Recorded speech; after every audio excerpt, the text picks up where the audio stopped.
So I've seen a lot of the videos where they have top 10 things to help fight your depression and that kind of stuff.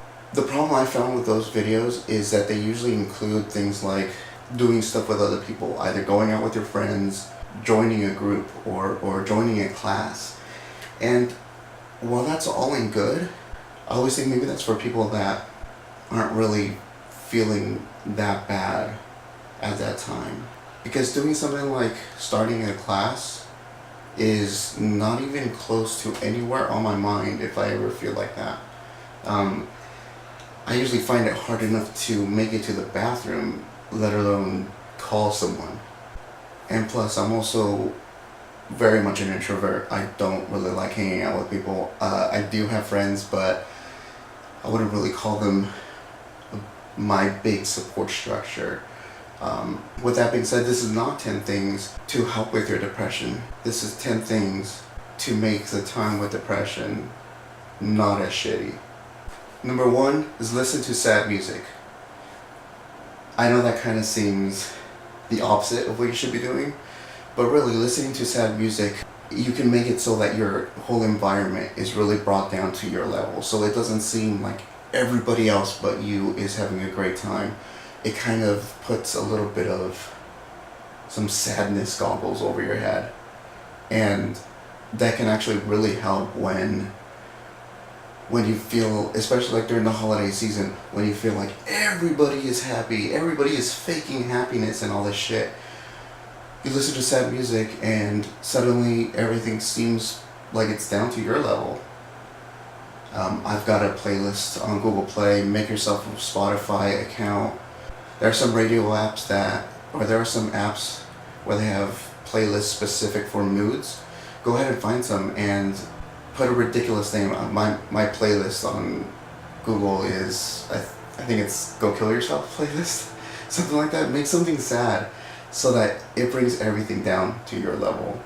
Number 2 is a little weird, maybe a little strange for some people. Affirmation videos or ASMR videos. If you don't know what affirmation videos are, basically they're an introvert's support structure. Like I said, when I'm feeling sad, mad, or whatever, there's not a person that I could call that would really come to my rescue. There are some really awesome content creators that make videos specifically for depression or anxiety or feeling bad. In these videos, they talk to you.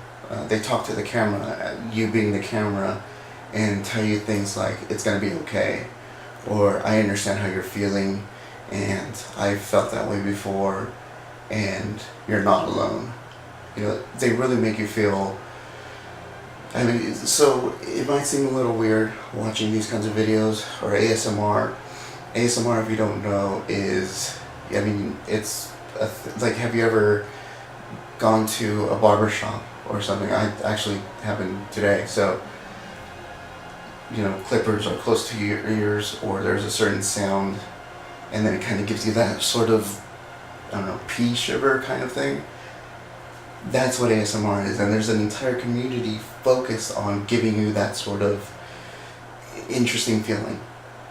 It may seem a little weird at first, but once you really experience it, it's kind of cool. And plus, who doesn't like hearing things that make them feel good?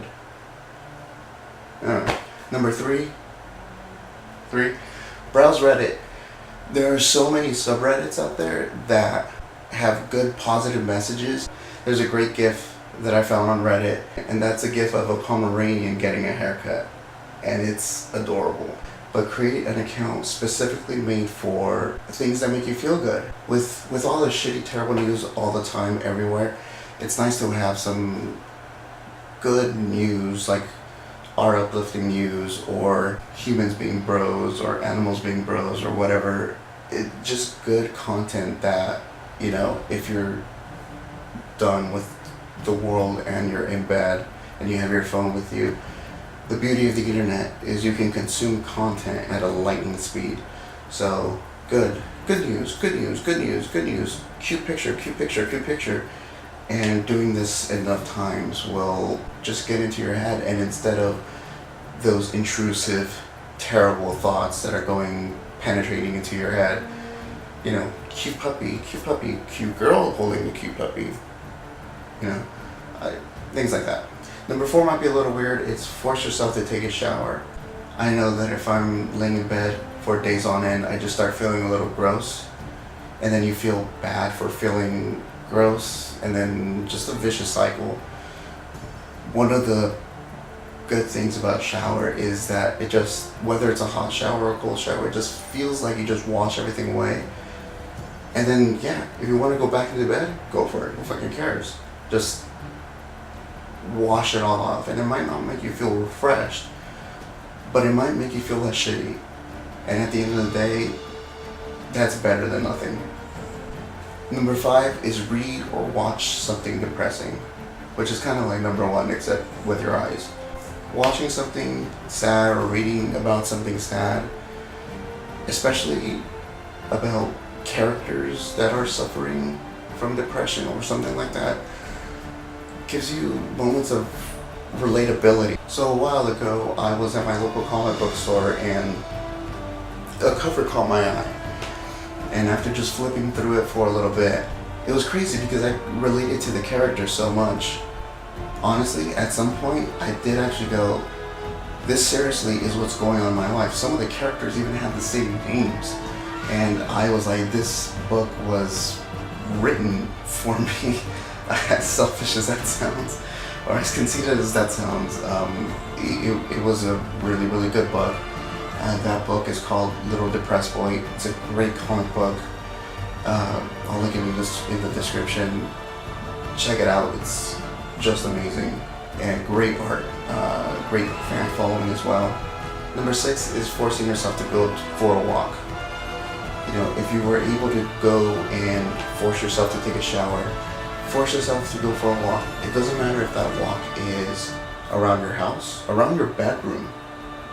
Doesn't matter if that walk is from your bed to the bathroom back. Just force yourself to do something like that. It's also like a big relief. If you live in a city like here, if you live in a city and you go to a park, or if you go on a hike type of thing where there's no buildings, you can't hear the cars, there may not be phone signal, it's kind of a nice change sometimes for a few minutes. Then you pull out your phone and start getting angry at it for not being able to go on Instagram. Number 7 is one of my favorites. I call it burning the day or throwing the day away. You're literally giving yourself permission to do whatever the fuck you want. If that means laying in bed for hours on end, crying and feeling miserable, okay, that's fine. If it means spending 18 plus hours binge watching Netflix, alright, yeah. You give yourself the permission to do whatever you want. Personally, I like to set one day a week, at least one day a week. You know, I work 40 plus hours a week and I hardly have time to work on what I actually want to do, which is this. But I try to set at least one day a week where whatever I want to do, I just do it. I give myself the permission to do whatever I want, even if it's nothing. And then the next day, that's when you get started. Number 8 kind of might be a bit difficult, especially since a lot of this list you could have done on your own. It's very introverted centered. This is helping someone else. For me personally, and I know a lot of people, for me personally, and I know a lot of people like this, I'm very self-deprecating. I'm that kind of person that says, you know, who fucking cares about me? I'm gonna help someone else. You know, when someone says, what about you? Who fucking cares? I got a huge laugh the other day in class when the teacher forgot my name and said, I'm so sorry, what was your name again? And I just said, nah, it doesn't matter. The whole class laughed, and I was being totally serious. You know, it really helps you out in that by your act, something was less shitty for another person. Whether it's something like giving money to the homeless dude that's down the street, whether it's going on to some subreddits that ask for help, You know, there are people on the internet that need help. There's a whole community on Reddit that literally helps people. Random acts of pizza, random acts of kindness. Now these things, they may seem small and trivial, but if someone does something nice, even if it's small to you, it feels nice when someone takes time from their day to help you out or to make you feel okay. And you can do that same thing for someone else, someone random. Number 9 is very important. I would say probably one of the most important things on this list, and that is acknowledgement that what you're feeling is valid. One of the biggest things that I do, that I know a lot of people do, is invalidate your feelings. Kind of say, well, look at all of this. There is no reason why I should be depressed. There's no reason why I should be upset. There are millions and millions of other people that are homeless, that have no food to eat. There are kids that are dying every day. There are women that are sold into slavery, or there are little girls that are sold as sex slaves. Yeah, trust me when I say all that stuff is going in my mind 24/7. But the most important thing to do while acknowledging all of that stuff is also acknowledging that you yourself are fighting an internal battle, and that it's very, very critical that you take care of yourself. But you can't affect any of those other problems at all if you don't take care of yourself. So don't invalidate yourself. Make sure that you know that what you're feeling is justified, even if you have to just yell it to yourself. Which leads me to number 10, and that is talking to yourself. Hang on, not crazy. Well, what I mean by this is there are times where I went to therapy. I've been to therapy. I've had 4 or 5 therapists that have either left or were not, I thought weren't good enough. It was really effective talking things through. Whether it's anxiety from something, just saying, I'm alright.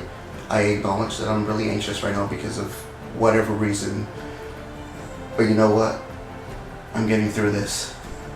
I kind of talk through that type of scenario. If someone said something that made me really sad, I go, well, maybe they didn't mean it in that way. Maybe they meant it like this. Well, what could I have done differently? Did I do something wrong? I kind of do my own sort of cognitive behavior therapy. That takes a lot of, that does take a lot of ability when it comes to thinking outside of yourself, really. Because you have to, it's sort of weird, you kind of have to view it as your own third person, acknowledge your own feelings as this, and things like that. So talking to yourself is a great way, and it's also cheap cognitive behavior therapy. So that's it. I hope those tips help make your life a little less shitty. Let me know what you think. Let me know if you kind of like these videos. I'm still new to this. I have no fucking clue what I'm doing. I'm just having fun. So, see you later.